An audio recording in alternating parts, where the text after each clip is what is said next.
अब इसके बाद हम आगे बढ़ते हैं भाई और बहनों। एक और घटना का जिक्र मनोज जी कर रहे हैं कि जब दादा गुरुजी छुडानी आए हुए थे सत्संग करने के लिए, 100-200 भगत थे। उस समय मैं भी अपने पिताजी के साथ यानी संत रामपाल जी के साथ में स्कूटर पर बैठकर, क्योंकि मुझे स्कूटर चलाने का बहुत ज़्यादा चाव था, और हम भी छुडानी चले जाते हैं। और वहाँ पर मैंने क्या देखा कि दादा गुरुजी ने सभी को कह दिया कि भाई आज से ये आपका गुरु है, मैं आपका गुरु नहीं हूँ। और जिन जिन लोगों ने मेरे से भी उपदेश ले रखा है वो भी संत रामपाल जी से उपदेश ले लो।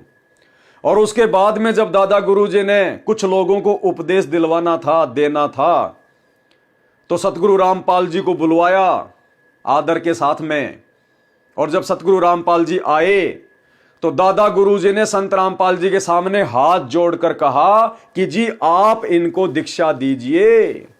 दादा गुरुदेव ने हाथ जोड़कर, किसके सामने हाथ जोड़े जाते हैं? एक गुरु कभी अपने शिष्य के सामने हाथ जोड़ेगा क्या? इस भाव से। तो दादा गुरुदेव ने संत रामपाल जी के आगे हाथ जोड़कर आदीनी से कहा जी आप इनको दीक्षा दीजिए, नामदान की दया बख्शिए। सुनिए आगे। घटनाक्रम जो अभी आपने 600 वर्ष पहले कबीर जी का बताया, वही घटनाक्रम इस समय आपने जो देखा, ये तो बहुत ही अद्भुत बात है। जो हमारे दर्शक हैं वो इस घटना को देखकर समझ सकते हैं कि ये तो बिल्कुल प्रत्यक्ष दृष्टा थे। अब ये इंटरव्यू लेने वाला भी भगत है और ये भी 2014 बरवाला कांड से पहले से जुड़ा हुआ है, और इंटरव्यू देने वाला भी भगत है। अब ये इंटरव्यू लेने वाला कह रहा है कि ये तो बड़ी अद्भुत बात है, बड़ी अद्भुत बात है। अरे भैया, यही अद्भुत बात पिछले 8 साल से हम लोगों ने हजारों वीडियो बना के बता दी है।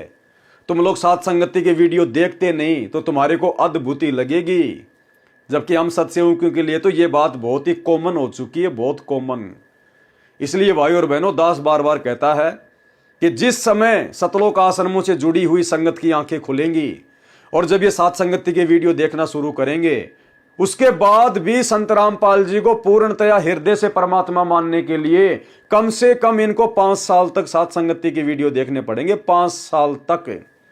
आज हम सत्सेवक पिछले 7-8 वर्षों से लगातार सात संगति से जुड़कर और वीडियो देखते हुए आ रहे हैं, तब कहीं जाकर आज हमारे दिल में समाया है कि हमारे गुरुदेव खुद ही पूर्ण ब्रह्म परमात्मा है। तो इन लोगों को तो ना जाने कितने साल लगेंगे, तब जाके सात संगति के माध्यम से इनको समझ में आएगा कि वास्तव में संत रामपाल जी पूर्ण परमात्मा है। फिलहाल तो वो मनोज भी उसी सतलोक आश्रम से जुड़ा हुआ है, और ये भाई जो इंटरव्यू ले रहा है अभिषेक, ये भी सतलोक आश्रम से जुड़ा हुआ है। और ये सारे के सारे जून के महीने में उसी दाढ़ी मूंछ वाली कबीर जी की फोटो को कबीर मान के पूज रहे हैं। तो ये खाली अपनी जुबान से कह रहे हैं, खाली भौंक रहे हैं। इनको अंदर से यकीन नहीं है, इनको अंदर से विश्वास नहीं है कि वास्तव में संत रामपाल जी ही कबीर जी हैं। और दादा गुरु जी और उनका जो संबंध था वो एक गुरु शिष्य परंपरा के तहत था। ये केवल बातें कर रहे हैं, करनी तज कथनी कथया ज्ञानी दिन रात, कुत्ते ज्यों भौंकत फिरे, सुनी सुनाई बात। आगे सुनिए। थे मनोज जी वहां पर, और जो ये घटनाक्रम हुआ, इससे संत रामपाल जी महाराज के जो भक्त हैं वो समझ सकते हैं कि संत रामपाल जी महाराज कौन है। ये तो सर बहुत ही अद्भुत आपने घटना बताई है।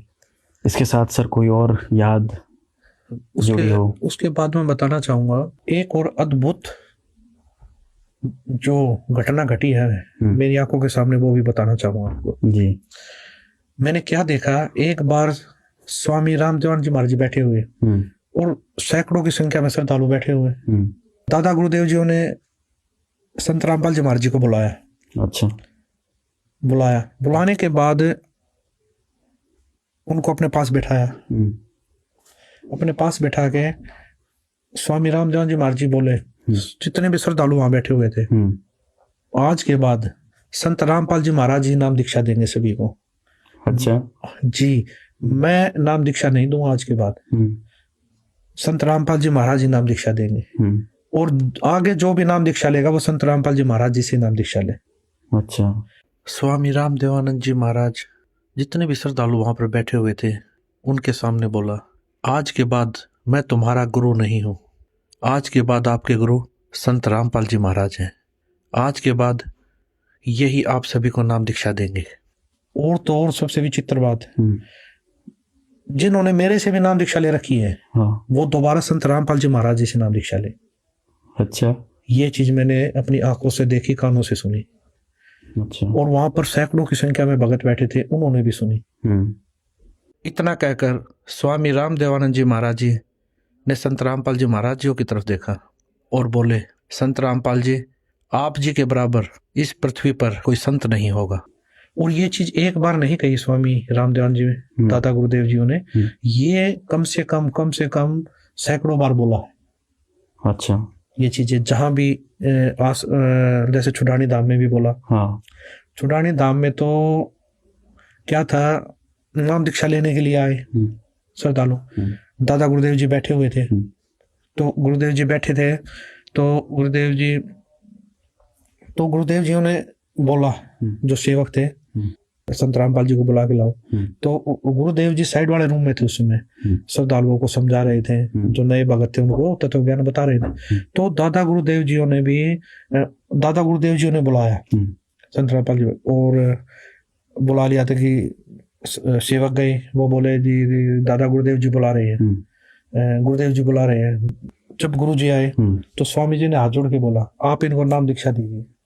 जब गुरु जी आए तो स्वामी जी ने हाथ जोड़ के बोला, आप इनको नाम दीक्षा दीजिए। जब गुरु जी आए तो स्वामी जी ने हाथ जोड़ के बोला, आप इनको नाम दीक्षा दीजिए। जब गुरु जी आए तो स्वामी जी ने हाथ जोड़ के बोला, आप इनको नाम दीक्षा दीजिए। अच्छा जी, आप इनको नाम उपदेश दीजिए। तो ये चीज मैंने अपनी आंखों से देखी है। एक बार नहीं, सैकड़ों बार ये दादा गुरुदेव जी ने बोला है। फिर मेरे जीवन में एक ऐसी घटना घटी कि जो मैंने अपनी आंखों से देखी है। तो भाई और बहनों, दो घटनाएं आप जियों ने संत रामपाल जी के कलयुगी बेटे मनोज जी के मुख से सुन ली हैं। ये उन घटनाओं के प्रत्यक्ष दृष्टा हैं। और दास जैसा आप जियों को बार बार कहता है वीडियो में कि भाई और बहनों, सेम टू सेम वर्तमान में 650 साल पहले वाली ही घटनाएं घट रही हैं, समस्त लीलाएं चल रही हैं। अगर समय रहते ये बातें समझ में आ गई तो ठीक है, अन्यथा फिर से हम मौका चूक जाएंगे। जिस प्रकार 650 साल पहले गुरु को ही परमात्मा ना मानकर हम पूर्ण मोक्ष से वंचित रह गए, तो आज आप भाई बहनों को यह दृढ़ विश्वास दिलाने के लिए कि सतगुरु रामपाल जी खुद ही परम ब्रह्म परमात्मा है, कबीर परमेश्वर हैं, और एक मुंह बोला गुरु बनाकर उन्होंने अपने भक्ति मार्ग को शुरू किया है। अन्यथा वे जगत गुरु हैं, और जगत गुरु को आगे ज्ञान देने के लिए किसी अन्य को गुरु धारण करके ज्ञान प्राप्त करने की आवश्यकता नहीं है। उम्मीद करूंगा आप जी को पूर्ण विश्वास हो चुका होगा, शक और संदेह की कोई गुंजाइश नहीं रही होगी।